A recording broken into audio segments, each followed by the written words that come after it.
Så jeg skulle komme i skoven for en gang skyld. For første gang i rigtig lang tid. Jeg er på... Ja, beklager udseendet, det ser lidt fjollet ud. Men fuck det, det virker.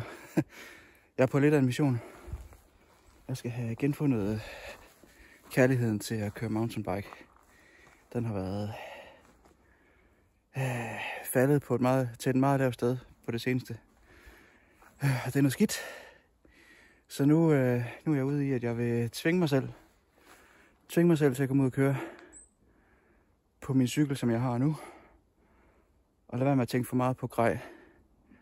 Og måske lave nogle små investeringer, der kan gøre mig glad for at køre på den der igen. Det ville jo være fedest, hvis man kunne spare lidt penge der. At det ikke alt sammen skal gå op i nyt grej. Grej. Så nu har jeg fået et par nye sko og et par nye pedaler i julegave. De skal bare lige komme hjem med posten først. Så nu se om det gør noget for cykelglæden og min iver til at komme ud. Det håber jeg. Det håber jeg inderligt. Så det er 2. januar i dag. Det er pivkoldt, men skoven er udmærket.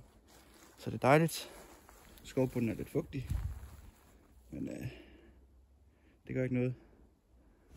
Der er fint med bid i bunden i dag. Så udmærket. Nå, jeg må hellere køre videre.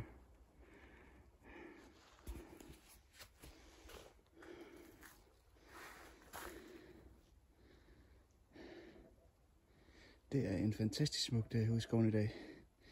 Så jeg er fandme glad for, at jeg kom ud. Ja. Før der nævnte jeg lidt om nogle nye pedaler. Jeg kan forklare jer årsagen. Dem her. Ja, der er ikke ret lange spikes på, så lige nu der føles det bare som at stå på en glat gang mudder. Fordi det er i princippet det, jeg gør. Jeg kan selvfølgelig også vente den om på den der side, men det er ikke lige til at se, når man kører. Ja, forestil dig det der kombineret med et par Skechers, som ikke er beregnet til at cykle med. Med en meget, meget glat bund. Uden bid overhovedet. Og din hjul så lige smutter i mudderet på eller en glat trærod på vej op ad en stigning. Og det samme gør din fod, fordi pedalen den smutter hurtigt rundt. Upti. Så kan du ikke komme fremad. Så derfor er der bestilt nyt. Det glæder jeg mig rimelig meget til. Jeg skulle til at få anskaffet mig en dropper igen. Min gamle den gik jo i stykker nede i Tyskland i Hannenklee Bike Park. Så ja, der skal nok en ny til på et tidspunkt. Nu må vi se.